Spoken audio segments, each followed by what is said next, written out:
कक्षा 8 की आपकी जो प्रश्नावली, इसकी जो प्रश्नावली पुरानी पुस्तक में 9.1 है, यानी नई वाली जो किताब है उसमें आपका 8.1 है। उसका जो है ये जो थर्ड क्वेश्चन है उसका अब हम थर्ड वाला पार्ट इसमें सॉल्व करते हैं। इसमें लिखा है, ये लिखा है इसमें, यानी कि 2p² माइनस 3p³ प्लस 4, इसको जोड़ना है। किसके साथ जोड़ना है? प्लस करना है, सम करना है किसके साथ? 5 + 7pq माइनस 3p² के साथ। इन दोनों को आपस में आपको प्लस करना है, यानी कि जोड़ना है। ठीक है कि नहीं? जब आप इन दोनों को जोड़ेंगे तो इसको हम दोनों को क्या कर लिया हमने? दोनों को लिखा, इसको भी लिखा ब्रैकेट के अंदर, इसको भी लिखा ब्रैकेट के अंदर, बीच में प्लस लगा दिया। हम क्या करेंगे, जब इस वाले को खोलेंगे ब्रैकेट को तो सेम चीज़ आपकी निकलेगी, क्योंकि इसके ब्रैकेट के बाहर कुछ भी नहीं है। जबकि यहाँ प्लस का गुणा इसके साथ होगा तो यही निकलेगा, और प्लस का गुणा इसके साथ होगा तो भी ये भी माइनस का ही 3p² आपका आ जाएगा। तो इसमें आपका लिखा है 2p², उसको हमने लिखा। उसका जो लाइक है यानी समान, ये है आपका माइनस 3p²। इसको हम इसके साथ यहीं पर बराबर में लिख लेंगे, माइनस के 3p²। ठीक है, तो कहना सर इसको लिख लिया हमने और इसको भी लिख लिया। उसके बाद माइनस के 3pq, इसको हम लिखेंगे, और यहाँ पर जो प्लस के 7pq हैं वो आपस में दोनों एक दूसरे के लाइक हैं, उन दोनों को लिखा।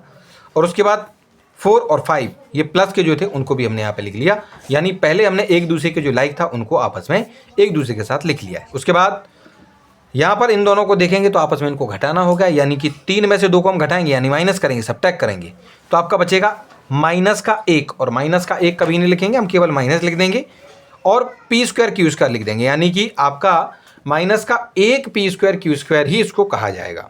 ठीक, चलो इधर इन दोनों को आपस में घटाएंगे तो 7 में से 3 जाएंगे, आपके प्लस के 4 बचेंगे, और प्लस के 4pq आपका इन दोनों को सॉल्व करने पर प्राप्त हो जाएगा।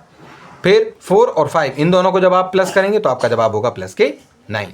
तो इस तरीके से इस थर्ड वाले को प्लस करने पर आपका इतना जवाब आपको प्राप्त हो जाएगा।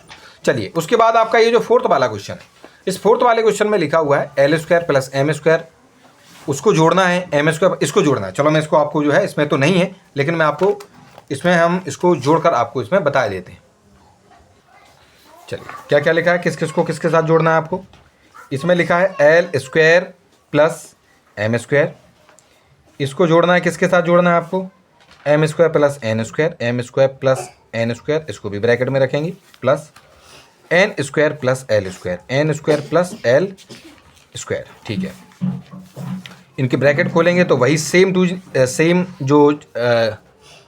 सेम चीज़ आपकी बाहर निकलेगी इसमें। उसके बाद इसमें आगे और भी, अच्छा इतने भाई मैंने देख लिया, इसके आगे और भी है, इसी क्वेश्चन में इसमें ही है। क्या लिखा है इसमें? आपका लिखा है प्लस के 2lm प्लस के 2mn प्लस के 2nl। ठीक है, चलो इनको भी हम यही लिख लेंगे। इनको पहले चलो इनको ब्रैकेट खोलते हैं, m² + n² निकलेगा, यहाँ पर n² + l² निकलेगा, यहाँ पर 2lm + 2mn और प्लस के 2nl होंगे। ठीक है कि नहीं? चलो इसको जब हम देखेंगे तो इनके लाइक देखो, सबसे पहले l² है, हम l² लिखेंगे, उसके यहाँ पर कहीं लाइक दिख रहा है, हाँ ये है, तो इन दोनों को टिक कर लो और यहाँ पर प्लस का l² लिख दो। फिर उसके बाद कौन है? m² और m², ये तो दोनों एक दूसरे के साथ में ही लिखे हो तो कोई बात नहीं। यहाँ पर भी ये जो n² है और प्लस का जो n² है वो भी एक दूसरे के साथ ही थे, तो हमने इनको भी लिख लिया यहाँ पर। ठीक है, इतनी चीज़ों सब पे टिक लग चुके हैं, केवल ये बचते हैं आपके 2lm बचता है, यहाँ पर 2mn बचता है और यहाँ पर आपका 2nl बचता है। इन दोनों को जब आप जोड़ेंगे तो ये 2l² हो जाएंगी, इन दोनों को जोड़ोगे तो ये 2m² हो जाएंगी, इन दोनों को जोड़ दोगे तो ये 2n² हो जाएंगे, क्योंकि यहाँ पर l² एक है, यहाँ पर भी l² एक था, एक और एक जुड़ेगा 2l² हो जाएंगी, प्लस एक m² दोनों जुड़कर 2m² हो जाएंगे, एक n² दोनों जुड़कर 2n² हो जाएंगे। ठीक है, और प्लस में 2lm है, प्लस में 2mn है और प्लस में 2nl है। अब देखिए, इतना भी आप जवाब लिख देंगे आपका आंसर सही होगा, लेकिन एक लाइन और आगे बढ़ाते हुए इन सब में से हम 2 को बाहर लिए लेते हैं। जब 2 को हम बाहर ले लेंगे तो 2 बाहर रहेंगे, ब्रैकेट में l², यहाँ बचेगा m², यहाँ बचेगा n², इसमें से 2 लेने पर बचेगा lm, इसमें से 2 लेने पर बचेगा mn और इसमें से भी 2 लेने पर बचेगा nl। तो इतना भी आप लिख देंगे, ये भी आपका जवाब जो है सही माना जाएगा। ठीक है कि नहीं? चलिए, तो इस प्रकार से ये जो आपका थर्ड वाला क्वेश्चन है वो हमारा इसमें सॉल्व हो जाता है।